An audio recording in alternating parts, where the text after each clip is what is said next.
Senhores e senhoras, meu nome é Sandro, eu sou engenheiro geólogo e eu sou responsável das operações aqui da Mineração Mata Verde. Sou sócio e administrador.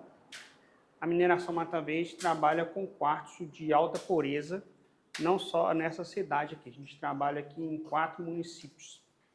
O projeto nosso aqui começou em 2009 e nós começamos a operação mesmo em 2013, depois houve uma interrupção e estamos desde 2015 operando direto. Nós já fornecemos quartzo até para o Paraguai, fizemos alguns testes para exportação, ainda não conseguimos engrenar os processos de exportação, mas nós estamos trabalhando para desenvolver essa vertente. Hoje a gente fornece principalmente para as empresas de silício metálico que são no estado de Minas Gerais, que pegam o quartzo e transformam por silício metálico. Eu vou começar apresentando uma parte da nossa equipe, queria ver a equipe da Mineração Mata Verde aqui na frente, para a gente apresentar uma parte da equipe.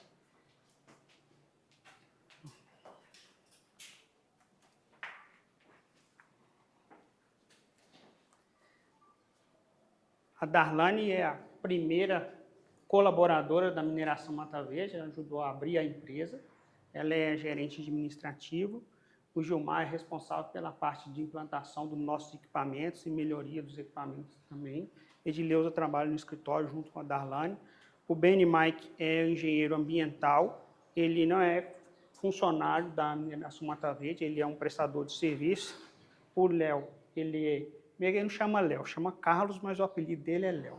Ele é engenheiro de segurança do trabalho, ele que é responsável pelos nossos processos de segurança do trabalho, treinamento e fiscalização da nossa equipe, e o Rafael é responsável da nossa parte de manutenção. Nós temos ainda um outro geólogo que fica em Belo Horizonte e também um engenheiro de Minas, que é o Henrique, que ele fica em Belo Horizonte. Ao todo, hoje, a empresa, nós estamos com 28 colaboradores e tem mais os prestadores de serviço, caminhoneiros e outras empresas que prestam serviço para a gente aqui na região. Pode.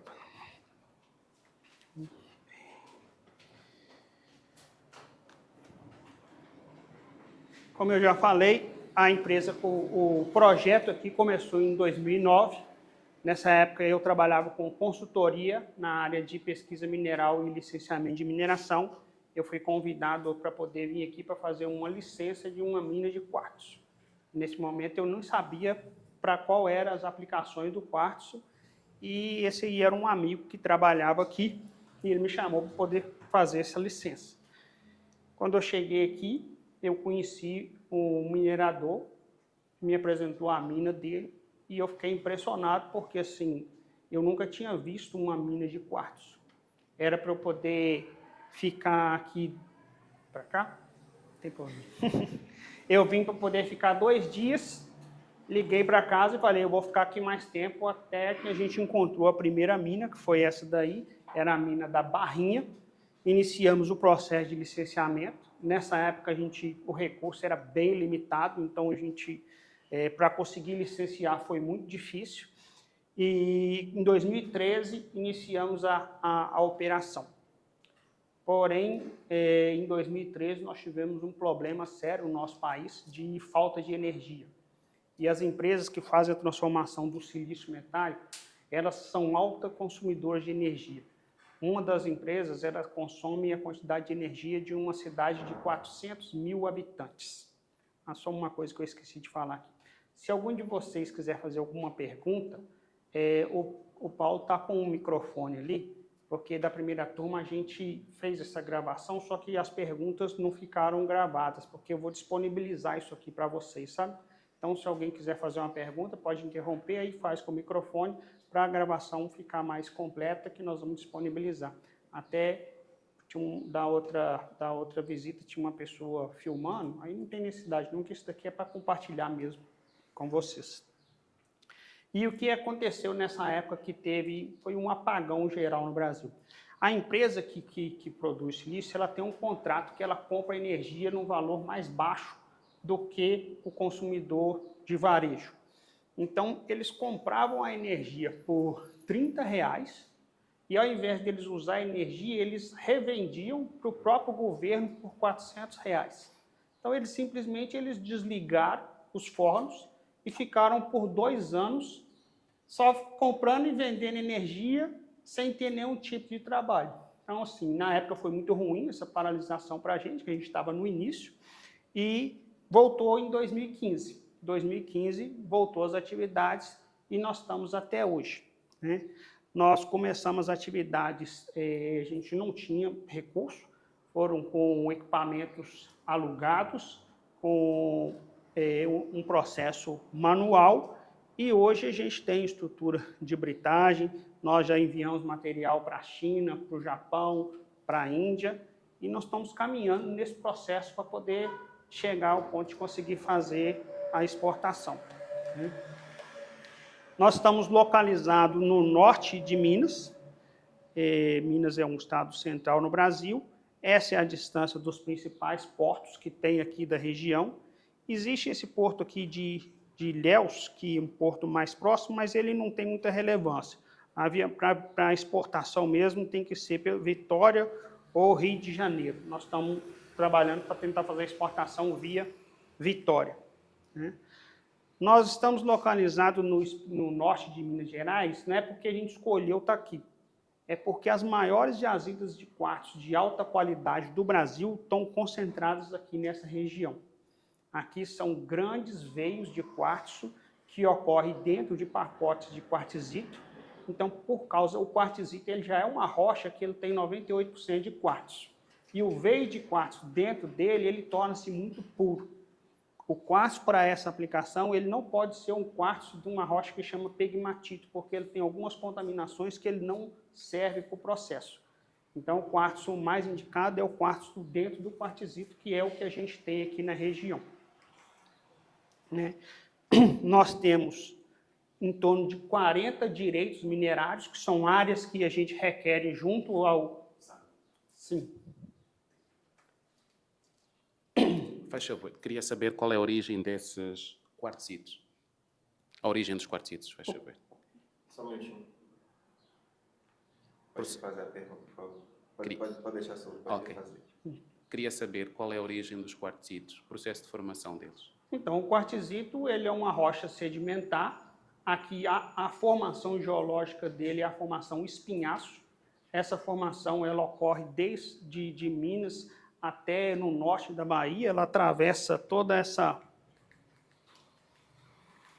Ela ocorre aqui e atravessa praticamente como uma cordilheira dentro do Brasil e dentro desses pacotes gigantescos de quartzito que ocorre esse quartzo.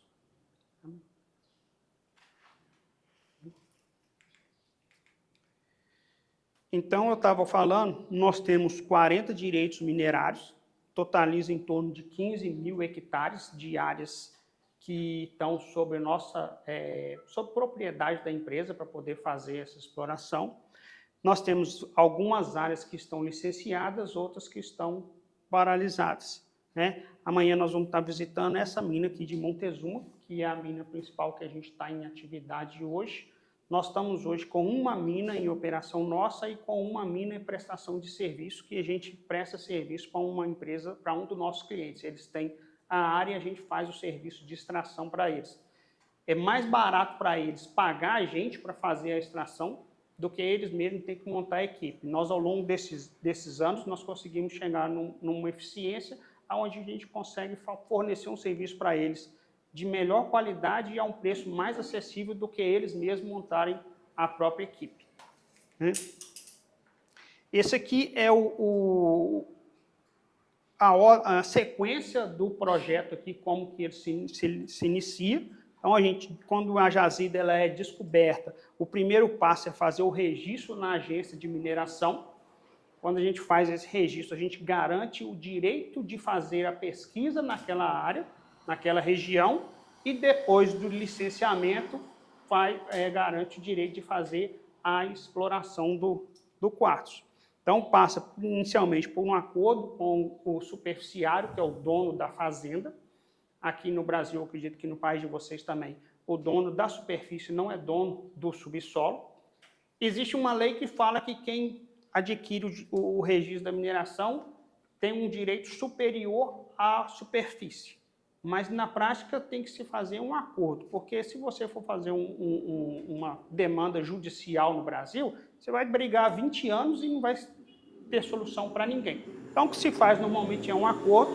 A mineração para o dono da fazenda é uma coisa positiva, porque aonde ocorre o quartzo ele não tem como criar boi, ele não tem como cultivar nada, acaba sendo uma renda que ele não conseguiria obter sem a mineração, né?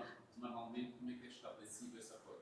O que é partilhado com o dono da fazenda, em termos de porcentagem? Como é que é feito o acordo? E a legislação prevê que o dono da fazenda tem direito a 1% do faturamento.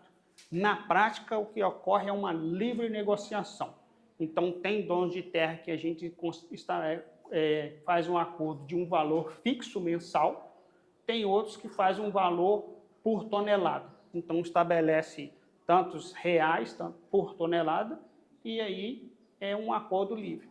De modo geral, quando é uma propriedade que não é produtiva, você faz um acordo mais baixo, porque qualquer valor para aquele dono de terra, para ele é muita coisa.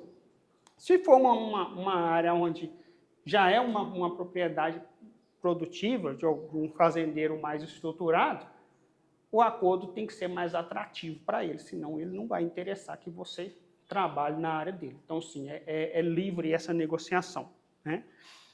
A gente faz o mapeamento por drone, mapeamento geológico, trincheiras com escavadeira, sondagem rasa e análise química.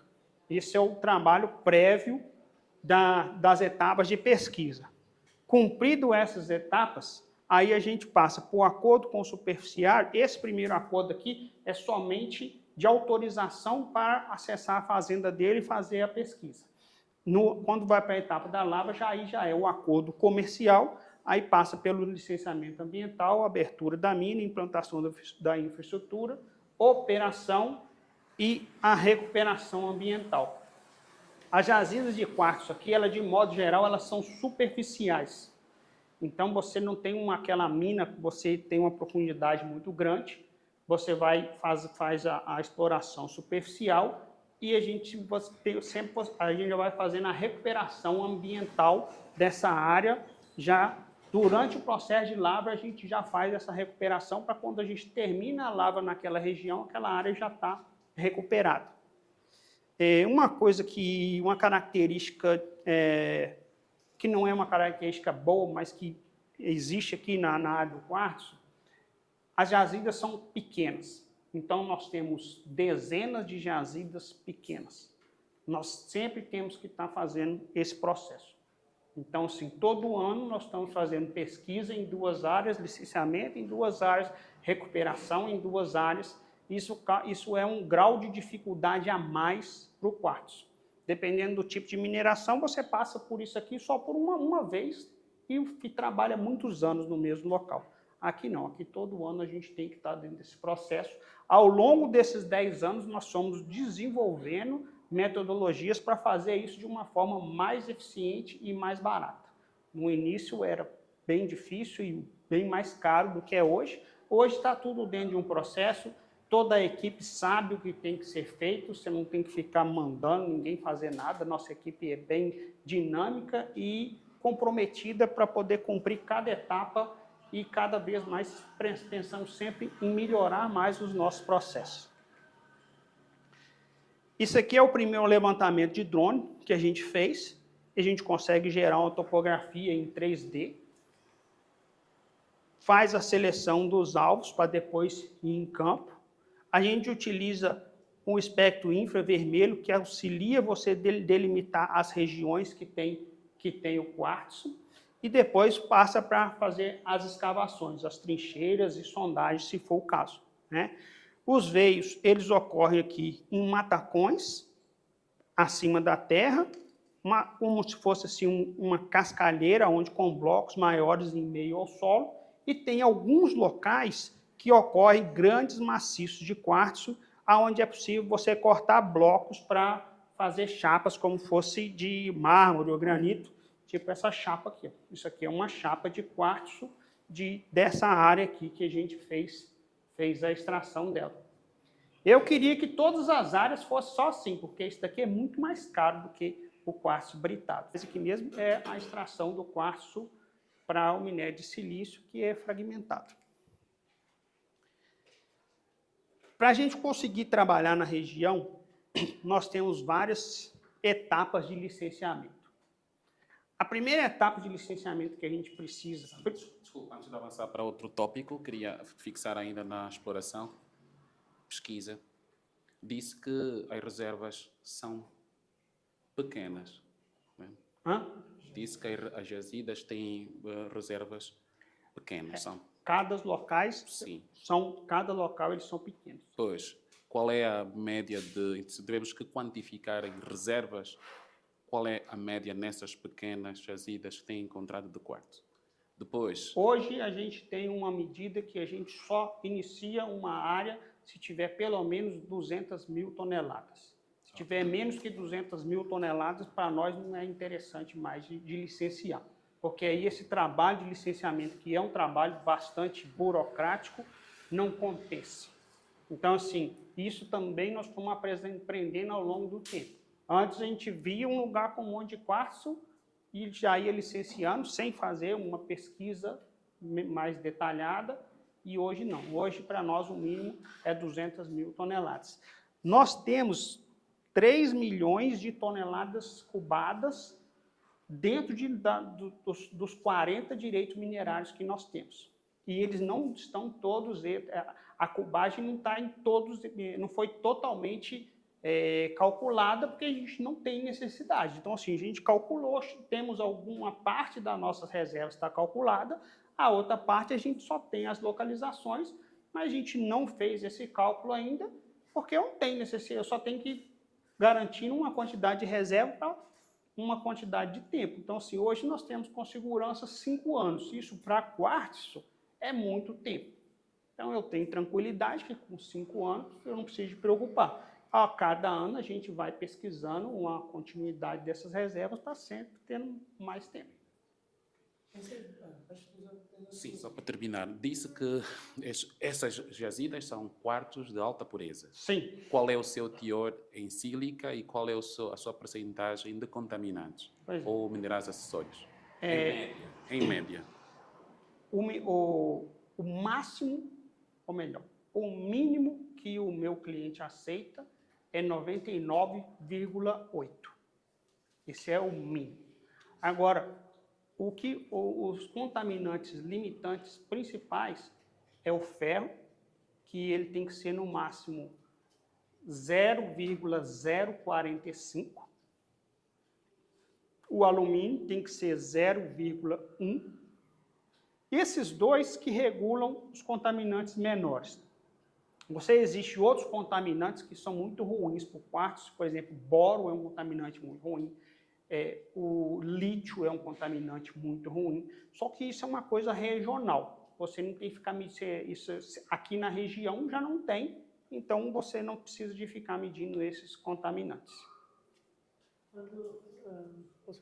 Quando disse que são 200 mil toneladas, são retiradas em um ano, qual é o período de tempo que vocês Hoje levam? nós estamos trabalhando, esse ano agora, em torno de 5 mil toneladas por mês. No ano passado, a gente estava trabalhando perto de 10. Aí depende do ano. Sim? Em relação aos licenciamentos necessários para ter a mineração em atividade. Esse licenciamento municipal, estadual e federal são prerrogativas legais. Agora, nós temos um licenciamento hoje que ele sobressai em relação às prerrogativas legais, que é a boa relação com as comunidades.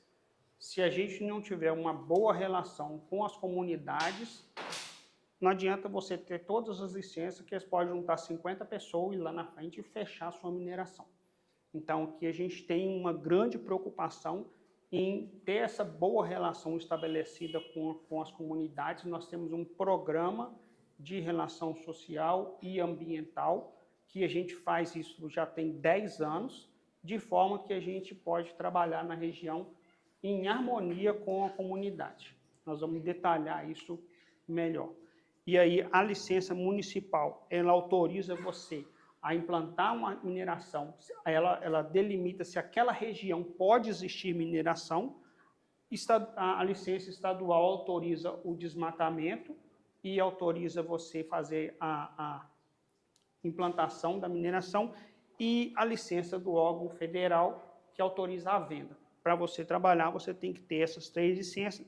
Esses aqui são os órgãos fiscalizadores da atividade de mineração. Bastante gente para fiscalizar nós, né? De fiscal, o Brasil é muito bom. De outras coisas não é tanto, não. De fiscal, nós temos a manha. Para fiscalizar e cobrar imposto, você pode ter certeza que o Brasil é bom. Isso aqui são fotos das nossas operações. Aqui a parte da escavação e transporte, né? Alimento nos britadores, e o carregamento é feito nessas carretas, ou de uma parte só, que é a caçamba LS, ou bicaçamba, que a gente chama de bitrem. Aí daqui ele já sai dessa forma para o cliente final. O método de britagem, qual é? Britagem primária, tem só britador de mandíbula, só um britador e uma peneira de um deck.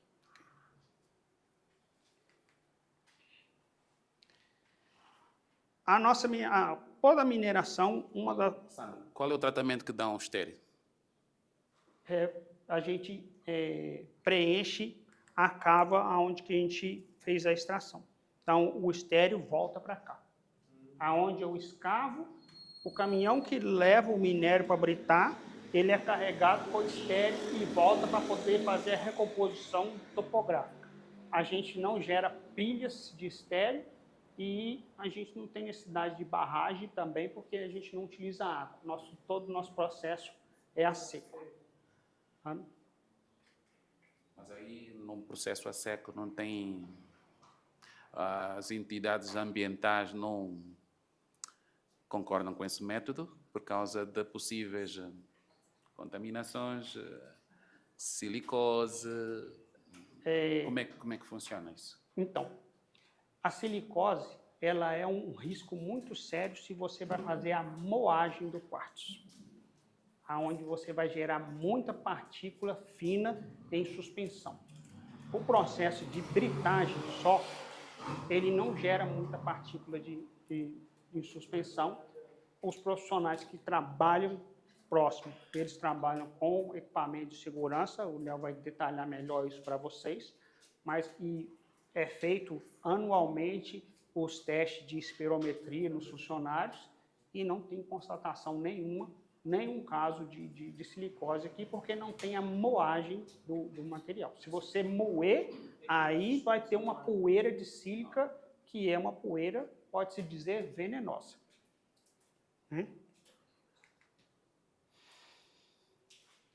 Um dos principais impactos positivos que a empresa causa aqui nessa região é a geração de emprego. Aqui é uma região carente em comparação com o resto do nosso país. São poucas oportunidades de trabalho que tem aqui na região. Não é só a nossa empresa de mineração que está aqui, tem outras empresas também. De modo geral, aqui, a mineração paga um salário acima da média das outras empresas para a cidade. Nós temos várias áreas dentro da empresa, que são tanto de empregos diretos, como de terceirizados, como indiretos. Aqui tem alguns exemplos de alguns dos empregos que são gerados aqui na região pela nossa atividade. E, assim, a nossa empresa hoje, ela é a renda principal de 200 famílias aqui nessa região. E isso é muito significativo por ser uma região pequena e também por ser uma região que não tem tantas oportunidades. Eu acho que os funcionários gostam de trabalhar na empresa, porque dificilmente um pede para ir embora. Geralmente, quando vai, pede para voltar. Então, eu acho que eles gostam de trabalhar. A gente procura valorizar os funcionários. Sabe? Quem tem mais, quem vai continuando na empresa, vai recebendo reajuste. Todos os funcionários têm uma participação nos resultados da produção. Então, quanto mais produz, é melhor para todo mundo. Eles têm um salário fixo e tem um extra também de produtividade. Então, isso aí é uma coisa que gera uma energia positiva para toda a equipe. Agora vai ser a parte de segurança do trabalho. Aí o Léo vai falar para a gente sobre a segurança do trabalho.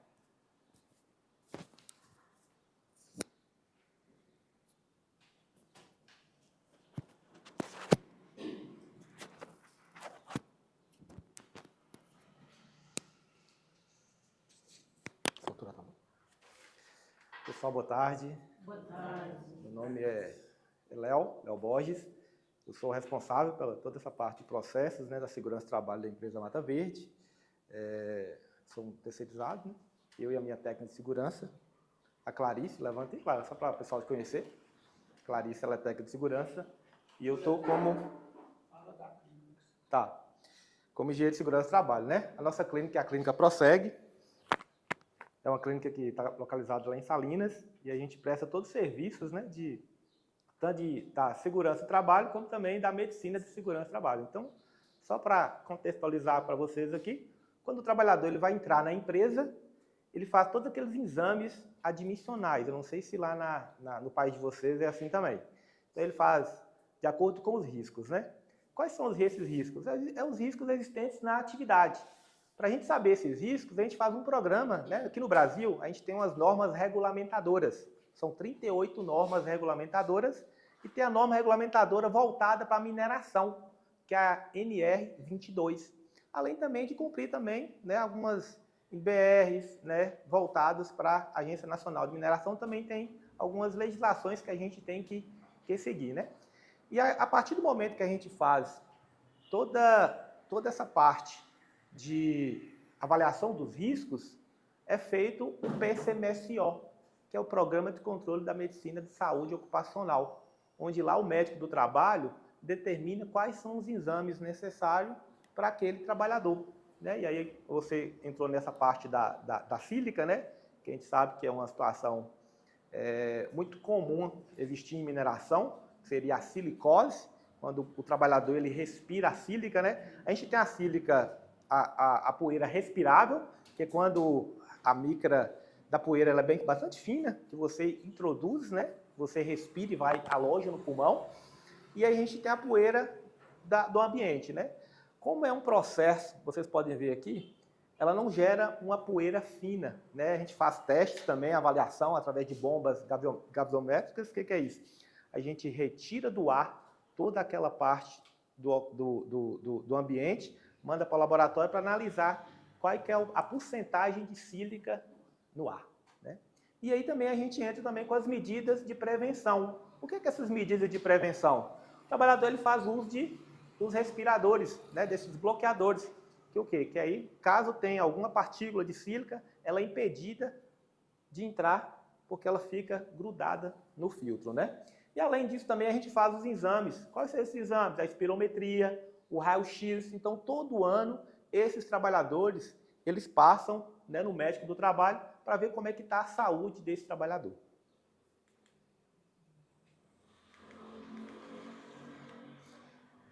Pessoal, a Mata Verde, ela trata a segurança do trabalho como valor, né? Não sei se no país de vocês, valor é inegociável. A gente não negocia a segurança do trabalho. Então, toda operação, ela só é iniciada quando a gente tem certeza que o trabalhador está 100% seguro ali, entendeu? E a gente faz análise de previsibilidade de risco, avaliar todos os riscos existentes, né, para que, de alguma forma, esse trabalhador esteja seguro naquela operação, né, minimizando algum acidente, alguma doença que possa vir a acontecer. Então, a gente tem a prioridade absoluta, né? Nenhum resultado positivo supera a integridade física e mental dos colaboradores. A gestão preventiva, então a gente sempre tem que tem que trabalhar a segurança do trabalho como uma prevenção. Não adianta nada eu querer, depois que já aconteceu um acidente, não adianta nada, depois que aconteceu um adoecimento, eu querer mudar isso aí, entendeu? A gente tem que mudar a cultura antes, para que não chegue. Não tem acidente zero, a gente sabe que não tem, mas a gente tenta minimizar, né, aquele efeito do acidente. E quando acontece um acidente, que ele seja brando e a gente entra com a parte de investigação do acidente, para que aquele acidente não ocorra mais. Assim como eu falei com vocês, a gente tem algumas normas que a gente segue, né? Algumas normas elas são específicas e as outras são setoriais. Para a gente entra na parte da segurança da mineração, não que a gente não siga também as outras NRs também, que sempre tem um NR que dá um palpite ali, ou também que a gente tem que seguir também na mineração.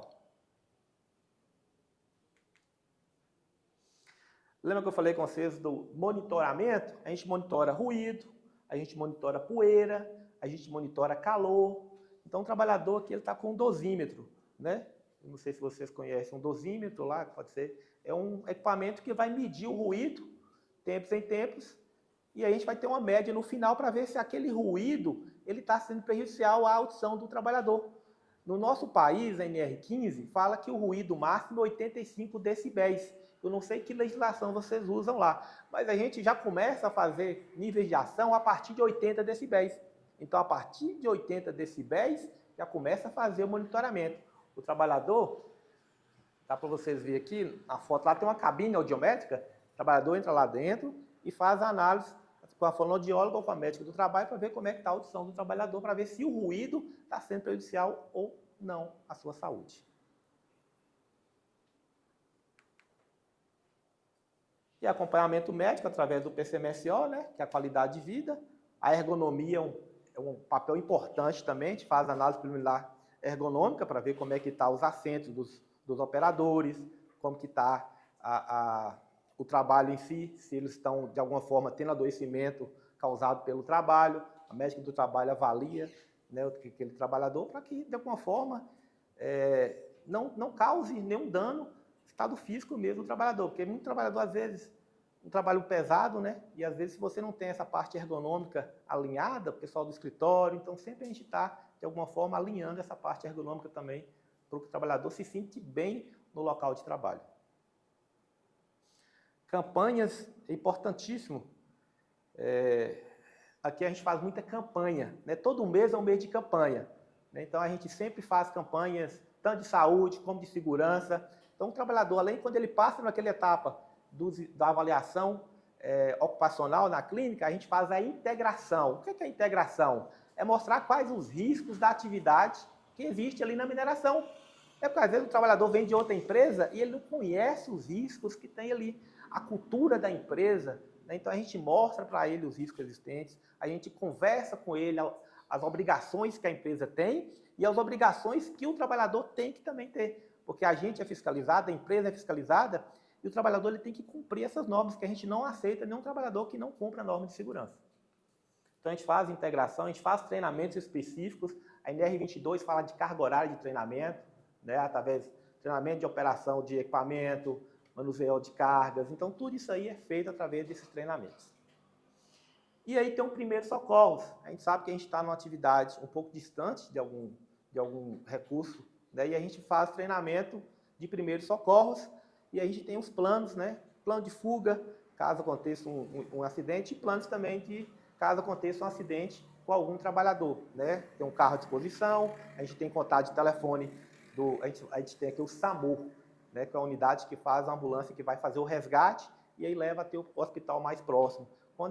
Quando às vezes não tem como fazer essa locomoção, às vezes é uma queda, graças a Deus nunca aconteceu, mas caso aconteça que a gente não faça essa remoção, tem o SAMU para fazer essa remoção, os bombeiros também podem fazer essa ponte também. E aí também tem os hospitais que ficam geralmente sobreavisados, né? Caso aconteça algum acidente, a gente leva esse trabalhador até esse hospital. Caso chegue nesse hospital e não tenha um recurso, ele é transferido para outra unidade, onde tem um recurso para aquela gravidade.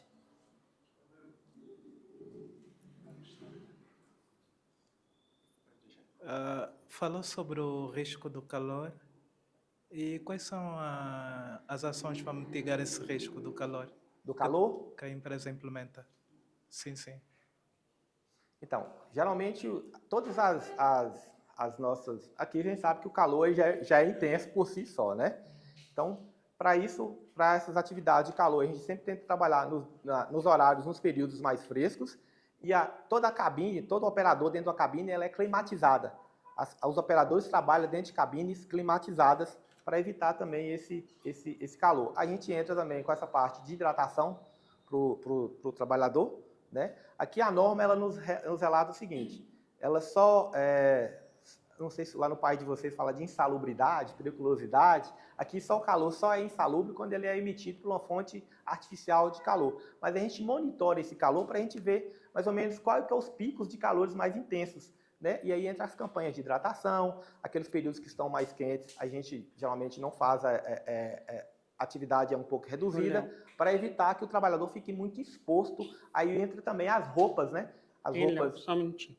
A gente tem intervalo durante a manhã e também tem um intervalo durante a tarde para dias que estão mais quentes ainda. E assim, se pegar uma época que está muito quente, a gente também já fez o seguinte, a gente começa a trabalhar mais cedo e sai mais cedo para poder fugir um pouco desse calor mais intenso, né?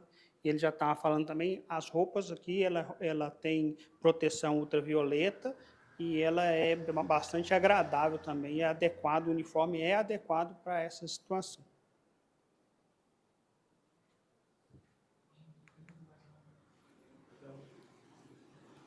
Algumas campanhas que a gente faz, né? Abril Verde, Setembro Amarelo, Maio Amarelo, Outubro Rosa. Opa, desculpa. Tem outra questão. Falou também sobre que a mina está numa área remota e não tem o atendimento médico próximo. De quanto em quanto tempo é que o pessoal faz os treinamentos de primeiros socorros? Esse treinamento de primeiros socorros, a gente repete ele a cada 6 meses, né? 6 meses a gente faz uma reciclagem com a equipe treinada para primeiros socorros, né? Lá na operação já tem caixinhas de primeiros socorros, toda aquela parte de primeiros socorros, e os treinamentos repetidos. A legislação aqui pede a cada 1 ano, a gente reduz para 6 meses para dar mais segurança para os trabalhadores, né?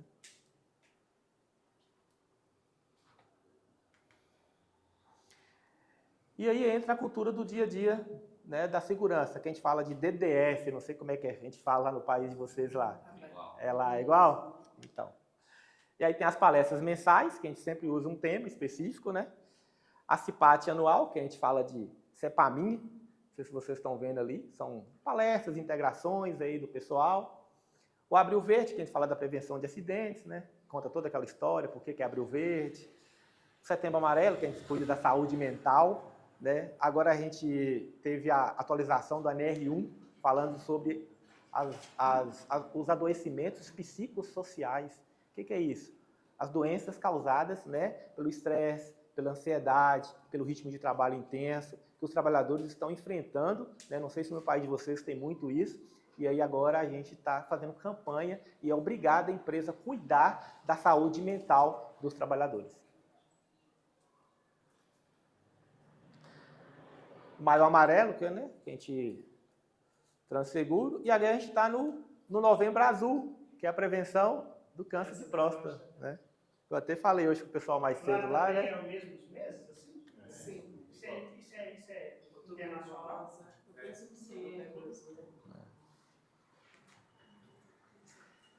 Então, segurança é compromisso, segurança é valor. E valor é inegociável, a gente não negocia segurança. Então, a gente não teve acidentes graves durante esses últimos períodos aí operacionais, graças a Deus. Estamos 100% com a conformidade legal com as normas regulamentadoras, com as normas brasileiras, né? Então, e a participação em treinamentos, crescimento contínuo e engajamento. O nosso maior patrimônio são as vidas que fazem parte dessa empresa. Minerar com responsabilidade é cuidar de pessoas e do meio ambiente. Cada ação, cada decisão e cada investimento tem a segurança como prioridade. Acho que é isso, Sandro. Se tiver alguma. Léo, Portanto, parabéns, não tem nenhum acidente grave durante esse... Qual é o período, esse período estabelecido? Geralmente, Primeiro. Ah. Depois, mas acredito que tenham, durante esse período, esse ano e os anos passados, não acidentes, mas incidentes. incidentes. E ali eu gostaria de perceber qual é a maior percentagem de incidentes que tem ocorrido, que tipo, qual é a causa disso. E depois, quando falou do SAMU, quando tem um acidente, um incidente, ou alguém doente no trabalho, a remoção é feita por helicóptero? Eles usam helicóptero ou é também por terra? Não usa helicóptero, né? A gente está numa realidade que, infelizmente, não temos esse recurso, né? Não é só da empresa, mas sim praticamente do norte de Minas total, que não tem, nós temos... A empresa, como é uma empresa que não tem um porte, para de alguma forma a gente tem um helicóptero, né? E de alguma forma também, acredito que só Nós não temos helicóptero ainda, né, Ainda, Léo? né? É, porque em 2016 a gente tinha nada. Então agora nós já temos um monte de coisa, então nós ainda não temos um helicóptero.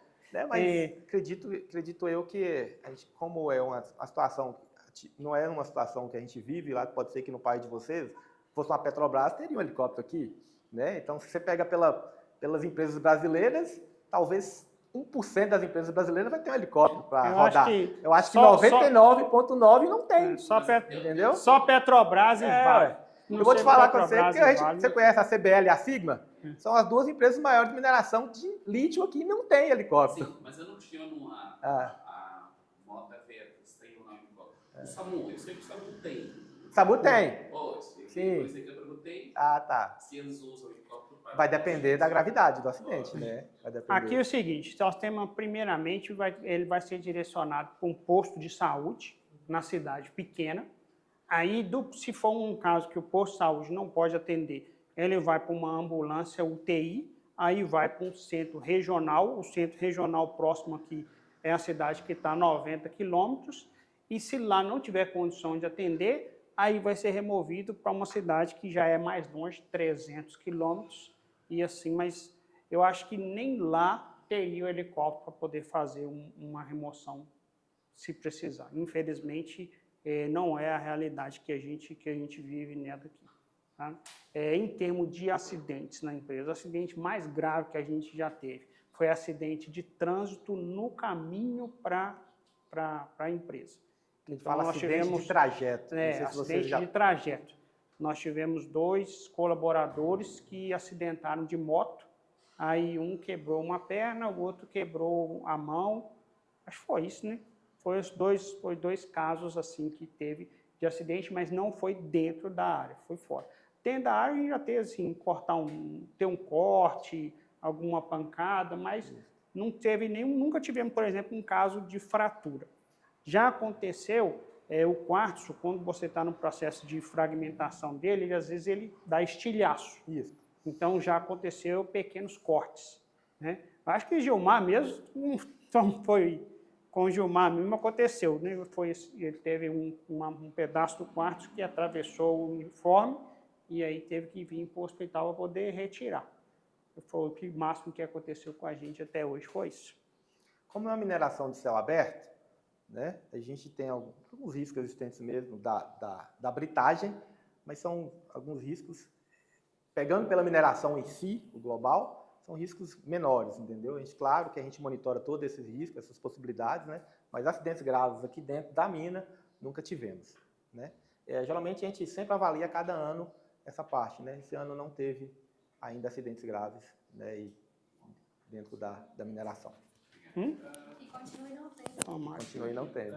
Tem outra questão, é acerca das certificações. Só o seguinte, refaça novamente a pergunta. Tem outra questão acerca das certificações. Tem um sistema de segurança implementado, mas tem uma certificação da ISO 45000 ou outra. São certificações internacionais. Como são certificações internacionais, nós não somos obrigados a ter essas certificações, entendeu? A não ser que o país, a exportação, nos peça essas certificações, aí sim a gente entraria para solicitar essas certificações. O que a gente cumpre são as normas regulamentadoras, as NRs, né? As NRs brasileiras e também algumas normas da Agência Nacional de Mineração. Então, são toda essa etapa que a gente cumpre, né? Essas certificações, lógico, é importante, a gente quer chegar lá, quer chegar, entendeu? Mas, às vezes, como a gente não tem essa obrigação legal, essa obrigação ainda, dá mais garantia, é uma chancela, é como se fosse um carimbo. Internacionalmente, vocês estão ali, todos ali dentro das normas, né? Tá seguindo todo o padrão de segurança. Dá essa garantia? Dá. Como a gente não são obrigados a ter essas certificações internacionais, a empresa, igual o Sandro falou, a gente está caminhando para... já é grande, a gente quer ser maior ainda, então a gente está, de alguma forma, buscando também esses crescimentos junto aí. Essas certificações hoje, para nós, elas trariam custo sem trazer nenhum tipo de benefício, sabe? O que mais a gente dá atenção é realmente com a preocupação com a segurança.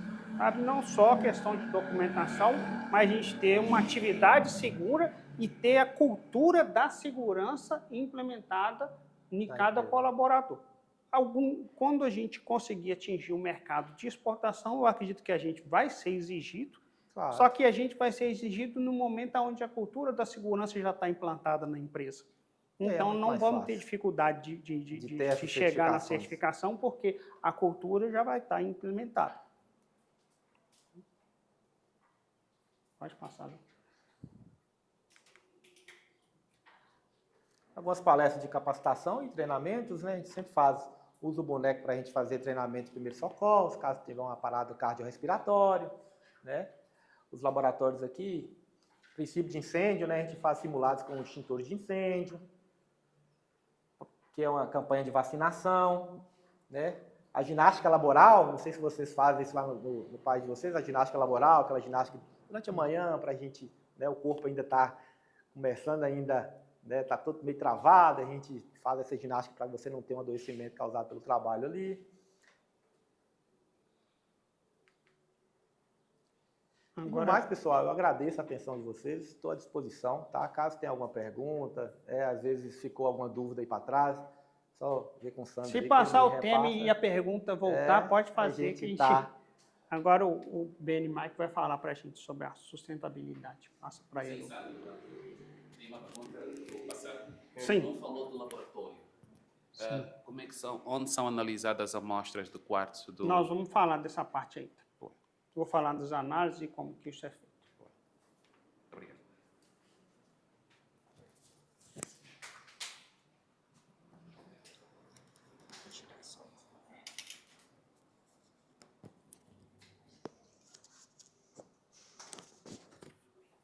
Tá funcionando, beleza?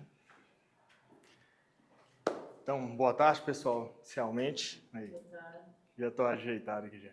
Boa tarde, me chamo Beni Ribeiro, eu sou engenheiro ambiental, a gente trabalha em cooperação com a Mata Verde.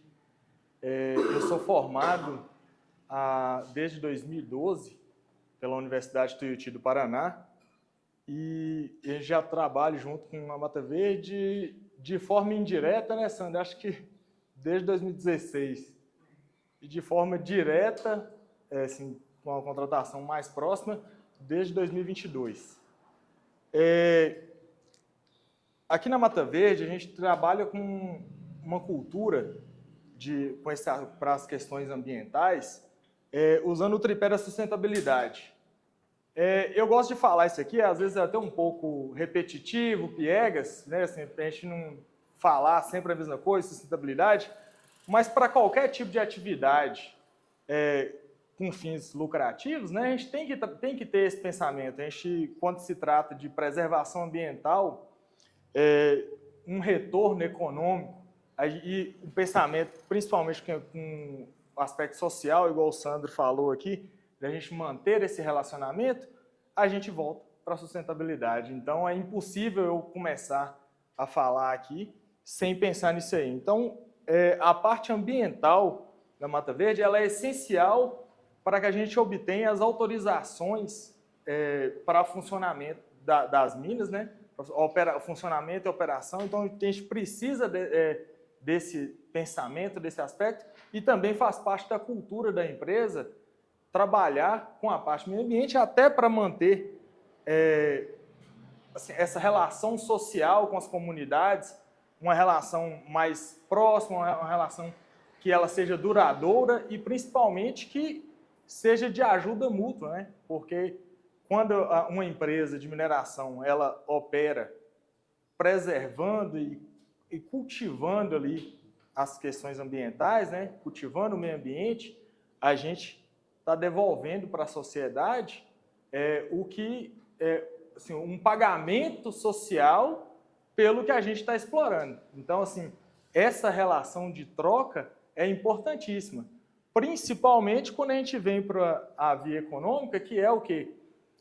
A gente fomenta trabalho, fomenta emprego, fomenta atividade econômica dentro daquela pequena comunidade e amplia isso aí de forma macro para uma região inteira, porque a atividade de mineração ela vem para fomentar empregos para a comunidade e a preservação ambiental nesse círculo, né, assim, contínuo, ela vem para preservar os recursos naturais que essas comunidades precisam.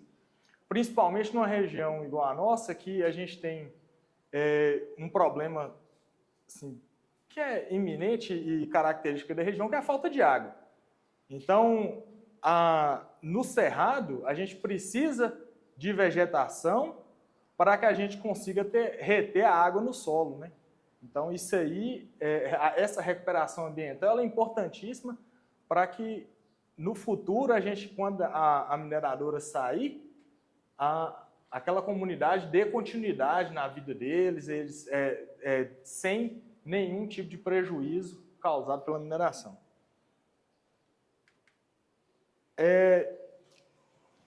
Feito essa iniciação, a gente vem diretamente para como é que funciona a operação.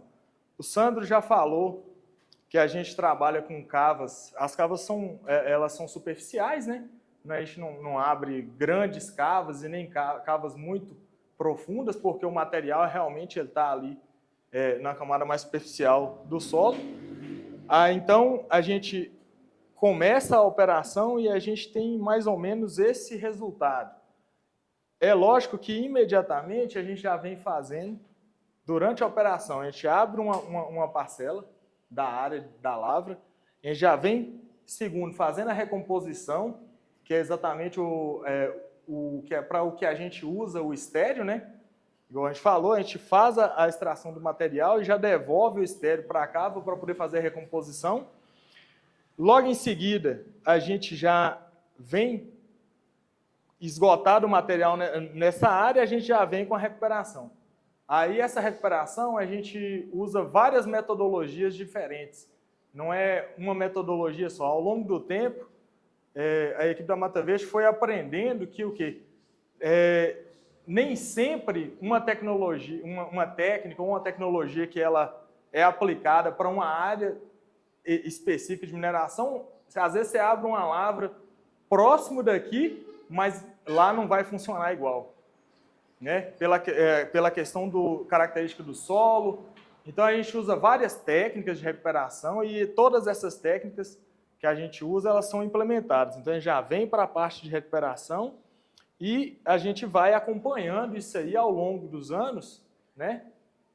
Ao longo do período de operação, a gente já vai fazendo acompanhamento nas áreas, nas parcelas que já estão esgotadas e no final a gente faz um acompanhamento mais direcionado, né, e com um período maior. Aqui tem outro exemplo, igual quando a gente vai estar fazendo a recuperação, são os exemplos de metodologia. Basicamente tentar trazer uma fertilidade mínima ou condicionada ali para aquele solo novamente. Então a gente usa a técnica de topsoil, né, quando a gente vem aquela primeira camada que tem a matéria orgânica, a gente retira ela, forma pilhas que são usadas até no sistema de drenagem, né, da mina. A gente acumula isso aí lá no canto e quando a gente esgota, a gente devolve esse topsoil e se houver necessidade, a gente faz uma recomposição. Aí essa recomposição a gente pode usar outras fontes de matéria orgânica para poder recompor.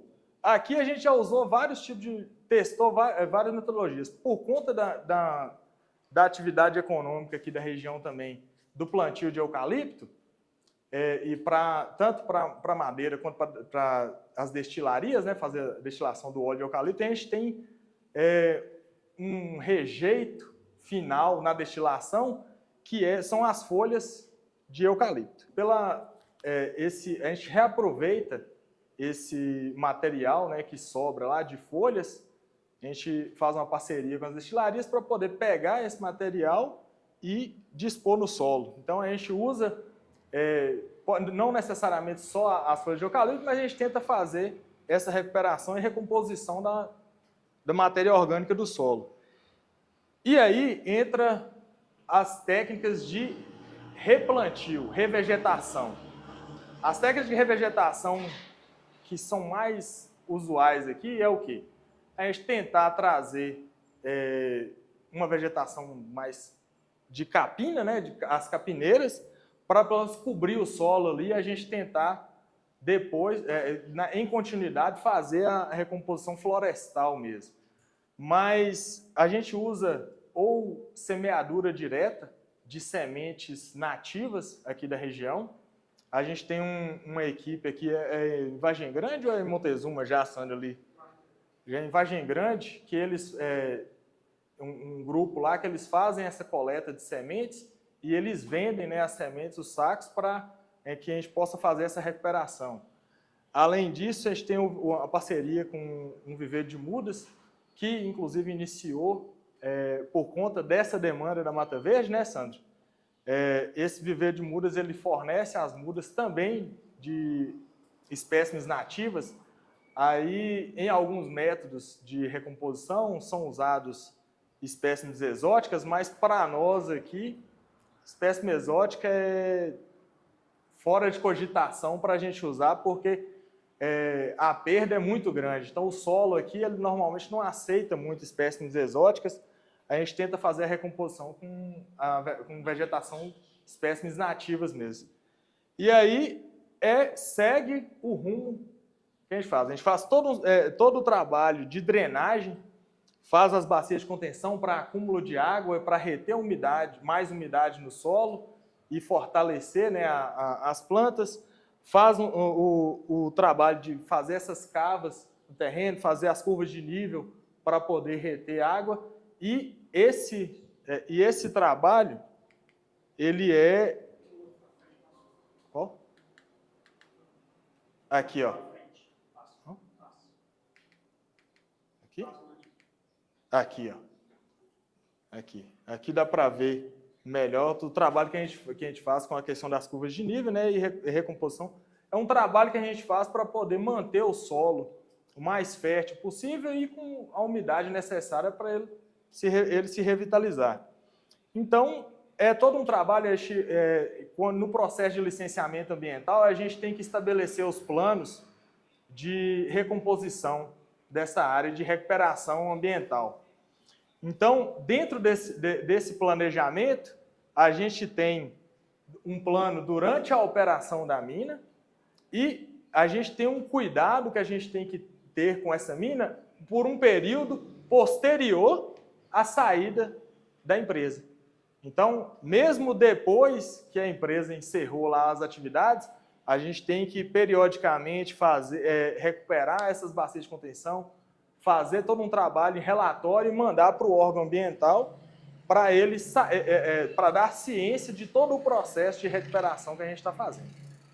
Então, aqui são as fotos do Viveiro de Muda, que é parceiro nosso aqui, que fornece as mudas nativas, né, para a região. E agora vem Sandro de novo. Devolvendo, Sandro? Pode complementar. Só um minuto. Em relação às questões ambientais ainda, também em determinados sítios existem, para além da vegetação, espécies de animais, micro-animais, que neste processo eles são retirados durante o processo de execução da mina.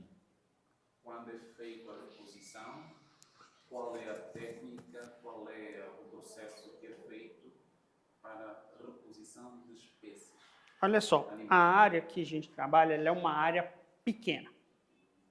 E aí você está no meio de uma área que ela preserva as características naturais. Como a nossa recuperação ela é feita com espécies nativas e nós damos preferência a utilizar uma grande parte dela de árvores frutíferas, essas espécies elas vão acabar retornando, porque elas vão ter a questão da alimentação para estar voltando para aquele local. Tá?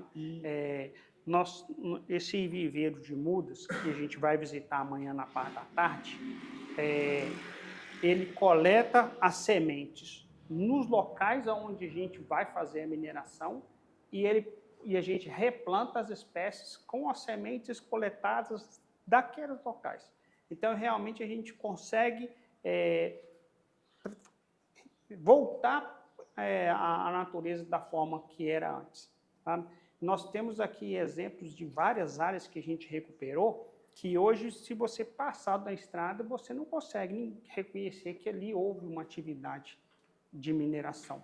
A gente faz o acompanhamento por 4 anos. Após 4 anos, a gente já percebeu que depois de 4 anos, a natureza ela continua por conta própria. Né? Sandro. E voltando aqui, ó, só volta, não pode segurar, só volta aqui. Mais. Ó, aqui, não, para frente, essa aqui, ó. Aqui dá para vocês verem, ó, como é que fica a vegetação no entorno da área. A área não é grande. As áreas, normalmente, elas têm até 10 hectares. Então, assim, são exploradas até 10 hectares. Durante o período de exploração, igual, por exemplo, a gente explorou essa área aqui. Vocês podem ver que a gente saiu de lá e já vem fazendo a recomposição. Então, não são criados grandes nichos ali, grandes espaços vazios para poder impedir a fauna de circular e ter grandes prejuízos de fauna. Além disso, a gente tem uma questão seguinte, não é negligenciado a questão da fauna. Durante o processo de licenciamento, antes da gente, numa das fases de licenciamento, a gente vem e faz um plano de exploração e a gente prevê essa questão da fauna. Porém, como o Sandro falou, é um planejamento que ele chega a ser insignificante. Assim, não causa um grande risco. O tempo de impacto da mineração de quartzo ele é um tempo muito curto. Você fica em um local por 2 anos no máximo, entendeu? Então, assim, após isso, a natureza volta. Eu brinco que os bois que o proprietário da terra lá tem, eles se sentem muito mais afetados pela exploração do quartzo aqui do que os animais silvestres. Tem uma outra questão, é o seguinte, para a gente licenciar uma área de desmatamento, nós temos que comprar uma área de reserva nativa e doar para o governo. Em uma área de parque. Então, cada área que ela é impactada pela mineração, ela protege uma área de igual tamanho. Então, é uma coisa benéfica. Certo. Mais alguma dúvida quanto à questão ambiental? Você sabe começar? Então, eu falei aqui no início que uma das licenças mais importantes para a gente trabalhar são as licenças sociais. Como que a gente desenvolve isso? Nós temos um projeto social estabelecido desde o início da empresa. Esse programa ele prevê tanto o fomento a atividades econômicas da região, então no caso aqui, essa aqui são os coletores de semente, a gente compra a semente deles para poder utilizar, nós contratamos sempre serviço e compramos o máximo que a gente puder de fornecedores locais, inclusive próximo à mineração, a gente fomenta a formação de restaurante para poder abastecer a gente, e nós também fazemos ajudas às comunidades, seja comunidades regionais, prefeituras e escolas. Isso daí é um trabalho que a gente tem feito já desde o início mesmo da empresa. E uma coisa que a gente tem como princípio é sempre ajudar o coletivo. A gente nunca faz uma ajuda individual. E o foco principal nosso é comunidades regionais e escola. Esses dois grupos são os grupos principais que a gente trabalha dentro dos nossos projetos sociais. Agora nós vamos falar do principal, que sem ele a gente não estaria nem conversando aqui, que é o quartzo. Falei aqui no Brasil, existem outras regiões? Existem, mas aqui no norte de Minas nós estamos no maior potencial de quartzo desse país, né? Ele é composto por um átomo de silício e 2 de oxigênio.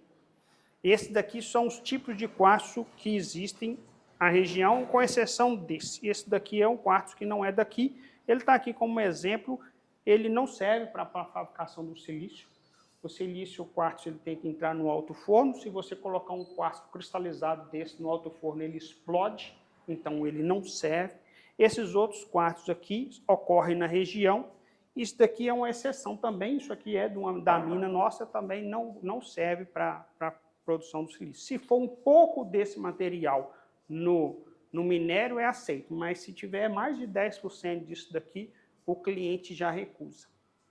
Aqui nós temos esse quartzo e esse, que são formados por pequenos cristais, é um agregado de cristais, e temos esses outros quartzos que são cristais maiores. Tem clientes que preferem esse agregado de cristal, já tem clientes que preferem um quartzo com esses cristais maiores. Existem outros tipos de quartzo que são mais usados para a questão de gemas, que não é o nosso objetivo aqui.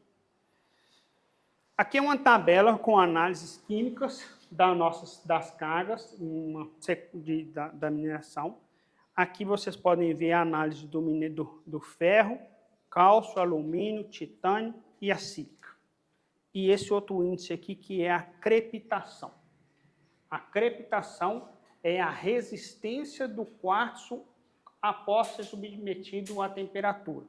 Então, o quartzo é colocado no forno, elevado a 1.300 graus, e depois ele é peneirado, e aí vê quanto de fragmento que foi gerado.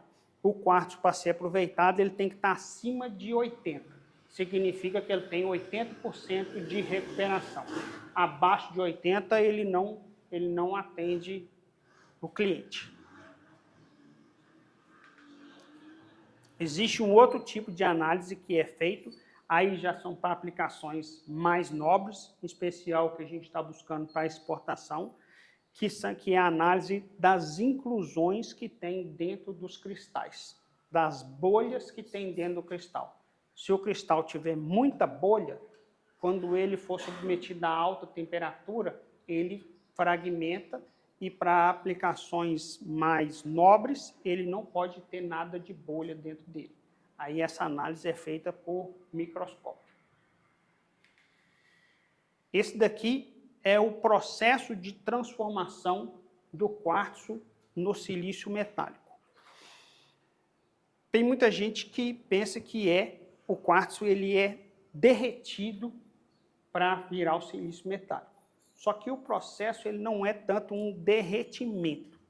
O derretimento ele é posterior. O que é feito do quartzo para virar o silício metálico é que é retirado o oxigênio que tem no quartzo e fica só o silício. Como que é retirado esse oxigênio?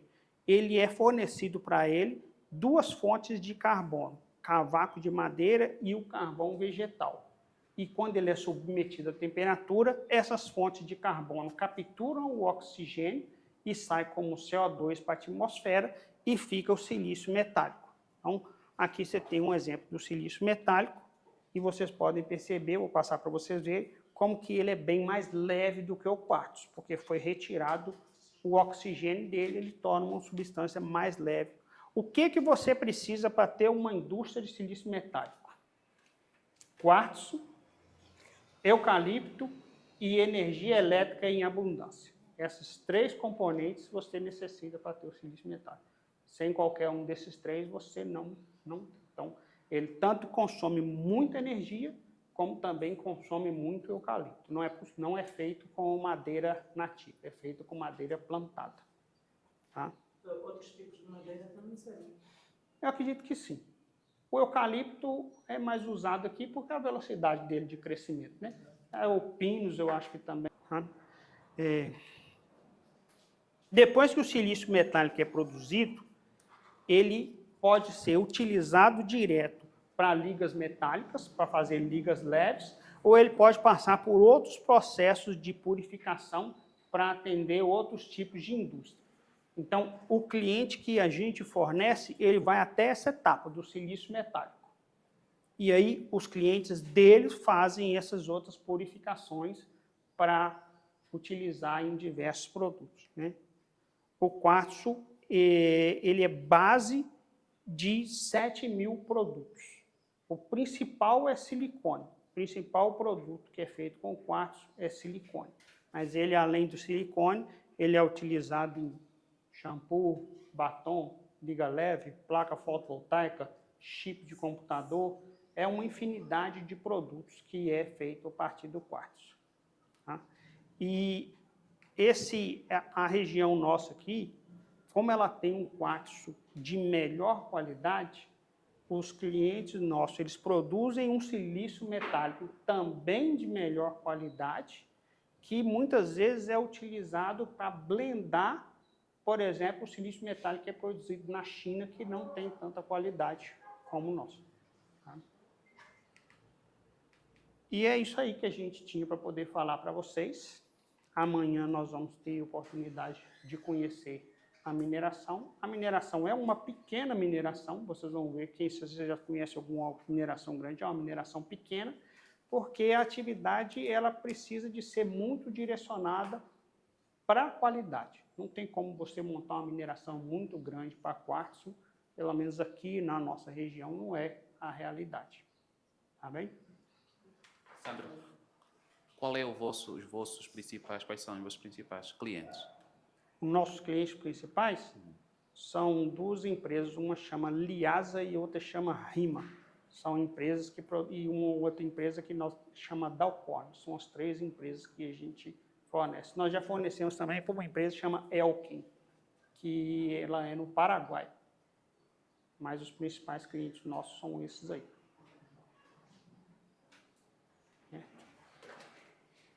Mais alguma questão?